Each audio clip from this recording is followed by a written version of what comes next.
Yo, too. What is going on, Geeks? It's your boy Karen. I'm back with another one, guys, and today we are talking about fixed focus. Let's get right into it.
We are back, guys, and we are going to jump right into it.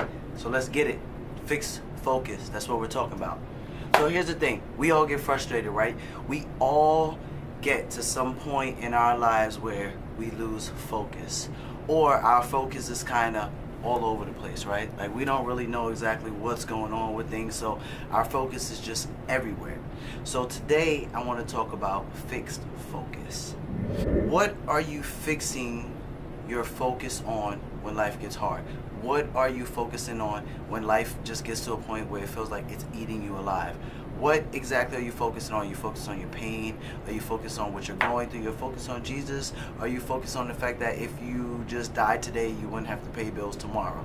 So we're going to jump into this because I've been getting a lot of feedback, a lot of requests. People hit me up, say, hey, Q, Karen, can you talk about this? Can you give us some insight on this? I am going to go through scripture today because you guys know I like scripture. We're going to stay in the message version because it is real. Kind of gives you a gut punch. What's God's opinion on your focus? Does God even care where you put your focus? Does it matter to him where your focus is at? We're going to be in the book of Matthew and in the book of Hebrews today. Matthew is a disciple that walked with Christ, so they did life together.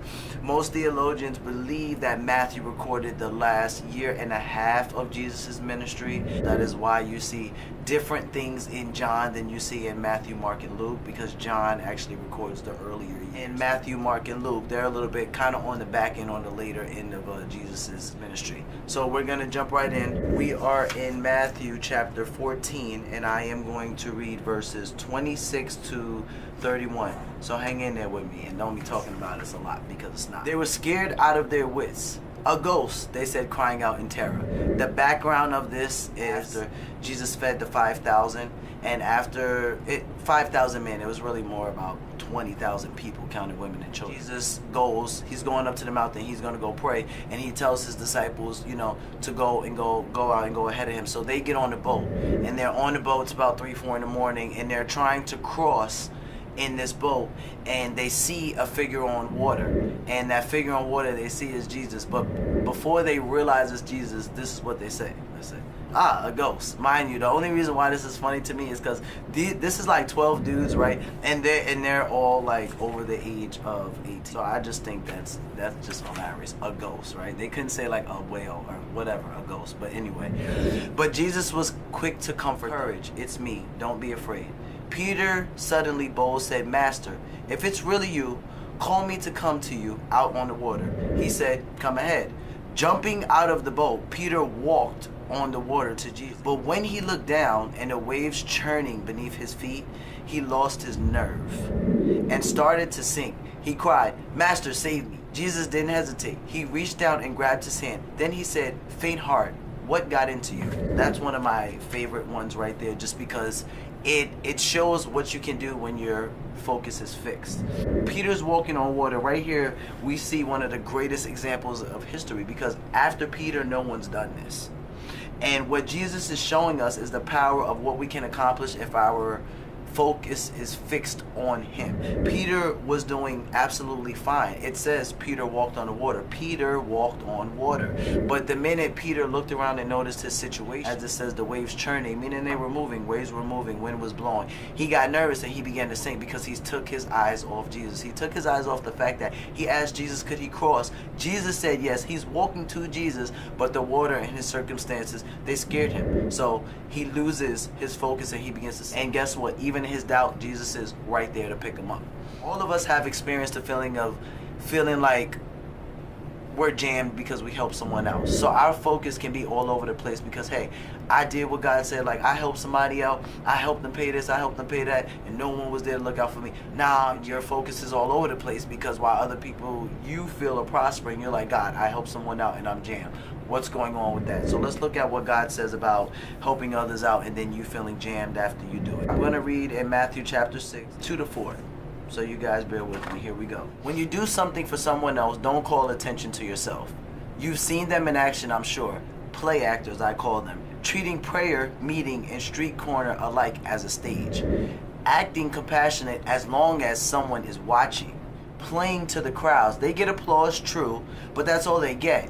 When you help someone out, don't think about how it looks. Just do it quietly and unobtrusively. This is the way your God, who conceived you in love, working behind the scenes, helps you out. I love the way Matthew writes down his facts because as a tax collector, he just gets straight to the point. What Matthew is telling us right here is this. Hey, if God puts it on your heart to help someone, which is an honor, just do it. Like, don't sit there and gripe about it. And even if you don't gripe, hey, look what I'm doing. I'm helping this person out. They need rent money or they need car money. And I got it right here. I'm a good Samaritan. I'm helping someone. God's like, no, don't do all of that. Play actors. And that's why the author is describing it like that. When we have the mindset of, I have to take care of me first. I'm just trying to secure my bag. I'm trying to get my future right. I'm trying to give my family something. God's like, hey, what about me? Just do what I asked you to do. I put it on your heart to help somebody else. I take care of you. You're supposed to be seeking me first. So you do this, and this is how this blesses you. This is how I help you out. Behind the scenes, this is how I exalt you, and then my name is glorified. So do what I asked you to do, and don't feel jammed. Don't lose your focus. Just do it, and remember that your God behind the scenes is helping you out. This is Hebrews chapter 12, verses 2-3. So this is discipline in a long distance race. So it says, do you see what this means? All these pioneers who blazed the way, all those veterans cheering us on. It means we better get on with it, strip down, start running, and never quit. No extra spiritual fat, no parasitic sins. Keep your eyes on Jesus, who began and finished the race we're in. Study how he did it, because he never lost sight of where he was headed. That exhilarating finish in with God, he could put up with anything along the way. Cross, shame, whatever. And now he's there in a place of honor right alongside God. When you find yourselves flagging in your faith, go over that story again, item by item. That long litany of hostility he plowed through, that will shoot adrenalines into your souls. He's saying, hey, Jesus knows what it feels like when life gets hard, when hardships happen, when things happen just because it's Tuesday. Your electric gets cut off because it's a manic Monday. Jesus knows what it feels like. He's like, hey, I died for you. I endured the cross for you. I get it. Life is hard, but I need you to stay focused on me. I went through so much for you guys, and I hung in there because there was a promise at the end, and I have a promise for you now. When your focus is all over the place and you don't know if you want to just say screw God and secure the bag, or rob a bank, or stop walking in your faith, and you're just all over the place, Jesus is like, focus. Like, I told you there would be troubles. I told you that you guys would go through things and it would not feel easy for you. But guess what? I have overcome the world. So don't be afraid of it. Hey guys, I want you guys to keep your focus on Jesus regardless of what's going on in your life. Keep learning about him. Keep asking him questions. Keep asking people questions about him until you get your answers, and keep tuning in. Like, subscribe, stick with me. You guys are going to love this. I love this. I want you guys to take care of each other, love yourselves, and most of all, love God. Peace, geeks. What is going on, guys? It's your boy Q. Hey, I hope you guys really enjoyed this video, and I want you guys to stay tuned. I'm coming back with a new series soon, and I'm thinking about doing this series on prayer. Gotten a lot of requests. My wife thinks I'm gonna kill this one. I think you guys will enjoy it. Stay tuned, guys. Peace, geeks.